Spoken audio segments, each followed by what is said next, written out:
जिन PTI अरकान के इस्तीफे मंजूर नहीं हुए वो पार्लियामेंट में बैठे हैं। अदालत मौका दे रही है, पार्लिमानी मसाइल पार्लिमान में हल करेगी। अदालत पार्लिमानी वक़ार के खिलाफ कोई दरख्वास्त नहीं सुनेगी। मामला 11 का नहीं, तमाम मुस्ताफ़ी अरकान का है। Chief justice Islamabad high court Athar Minallah के पीटीआई अरकान के इस्तीफों से मुतालिक केस में अहम रिमार्क्स का 5 दिन देते हैं। आपने बताना है कि पार्लियामान वापस जाना चाहते हैं।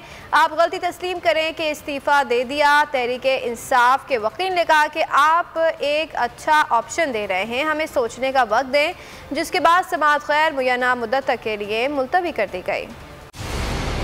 मंजिल, रास्ता,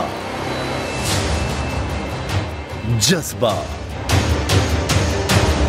भयानक सच्चाई से हटाए पर्दे और तोड़ डाली झूठ की बेड़ियां। सलाखों से डरना कैसा जब चट्टानों ने पाला हो। इमरान खान बोल के साथ जुम्मे से इतवार रात 10 बजे सिर्फ बोल न्यूज पर। सबसे ज्यादा व्यूज, सबसे ज्यादा रील्स और सबसे ज्यादा रेटिंग के साथ बोल अब भी नंबर 1 पोजीशन पर बरकरार।